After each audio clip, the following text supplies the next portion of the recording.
Bienvenue! On va partir à la découverte du grec ancien dans cette nouvelle séquence. Alors, tout d'abord, prépare à côté de toi une feuille et de quoi écrire. Si c'est pas fait, fais pause sur la vidéo et je t'attends. Si c'est fait, on est parti. Heureux qui, comme Ulysse, a fait un beau voyage.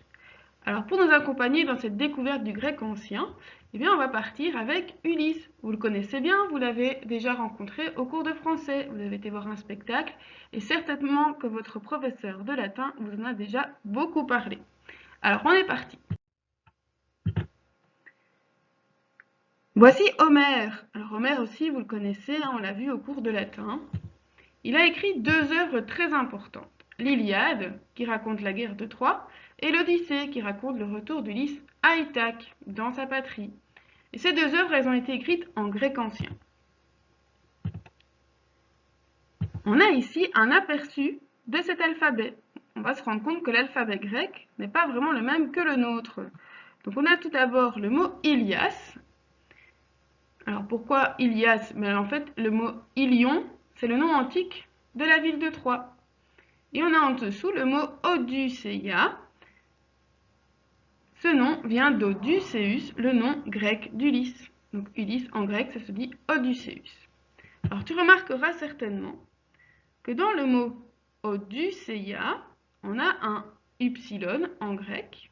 Alors cette lettre qui ressemble à un Y majuscule a donné Odysseia, donc on prononce le mot U, la lettre U. Sauf qu'en français, le mot Odyssée s'écrit avec un Y. Alors c'est justement l'objet de notre exercice suivant.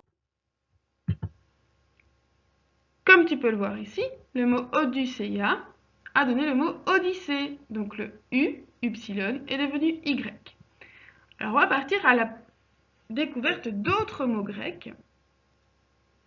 Voici quelques mots grecs écrits en majuscules, avec à chaque fois donc le mot grec en majuscule et entre parenthèses la prononciation du mot. Je vais te les lire.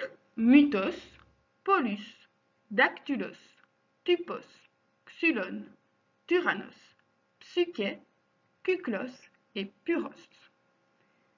Alors bien entendu, peut-être que certains mots te disent quelque chose ou te font penser à des mots français. Tous ces mots vont donner des dérivés en français. Alors, je vais te donner la signification de chacun de ces mots grecs. Voilà, donc mythos c'est la fable, polus beaucoup, dactylos le doigt, tupos le modèle, xylon le bois, tyrannos le maître absolu, psyché l'âme, kuklos le cercle et puros le feu. Ça va être à toi de jouer maintenant. Dans la troisième colonne ici qu'on ne voit pas, mais toi tu vas noter sur ta feuille, tu vas noter un dérivé, donc un mot français qui ressemble au mot grec. Donc par exemple Odysséa, Odyssée est c'est à la fois la traduction mais aussi un dérivé. Donc tu dois trouver un mot français qui ressemble à mythos en remplaçant le U par un Y. Et la même chose pour tous les autres mots.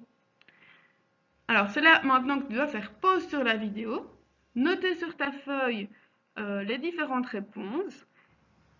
Après avoir fait pause et en jouant le jeu, on se retrouve juste après.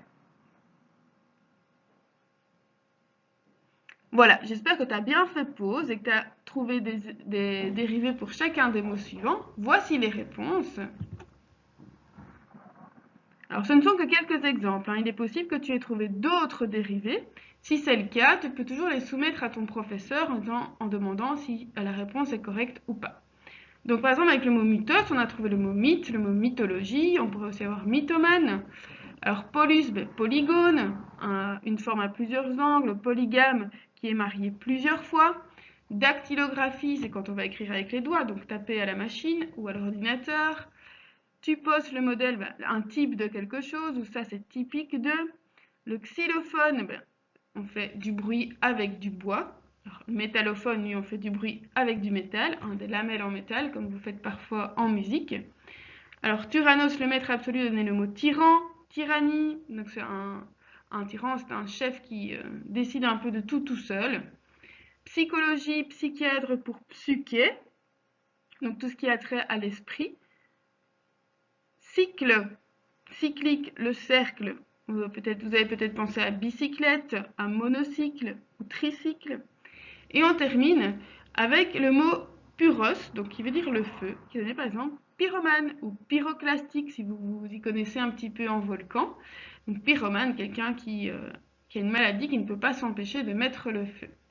Voilà, donc on espère que tu as bien joué le jeu et on te retrouve pour les séquences suivantes.